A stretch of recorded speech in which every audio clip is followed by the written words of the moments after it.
ঘাটের নিচে লুকিয়ে রয়েছে সরাসরি ঢাকা ময়মনসিংহ মহাসড়কে জাবের অপোজিটে এখানে ঘাটের নিচে লুকিয়ে ছিল কয়েকজন নারী এবং পুরুষ।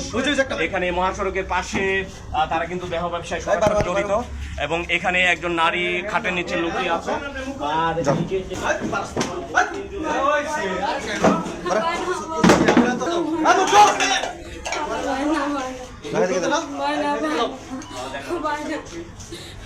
আপনার নাম কি? কোথেকে এসেছে? এখানে কতদিন ব্যবসা করে?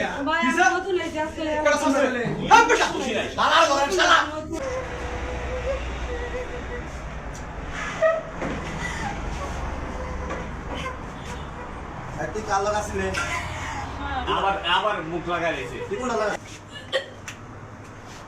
এই কাজ করেন, সময় খারাপ লাগে না? এমন মুখ করেন, পুলিশে দেন, পুলিশে দেন, পুলিশে। তুমি আরো আগে করো। কোন মন্ডলী সামনে দা? আচ্ছা, ভিডিও নিচে রে স্যার।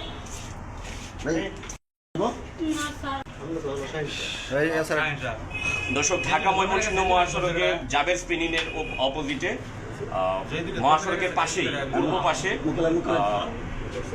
বেশ কয়েকটি রুম রয়েছে। এখানে পতিতাবৃত্তি হচ্ছে, দেহ ব্যবসা হচ্ছে। এই ধরনের খবর পেয়ে এলাকাবাসী এসেছেন, তারপর আমাদেরকে খবর দিয়েছেন, আমরাও এসেছি। আমরা ঘটনাস্থলে বেশ কয়েকজনকে পেয়েছিলাম। 3 জন পুরুষ এবং 3 জন নারী ছিল। 2 জন পুরুষ পালিয়ে গিয়েছে। হুকুম মিটা না? না, মিটা না স্যার।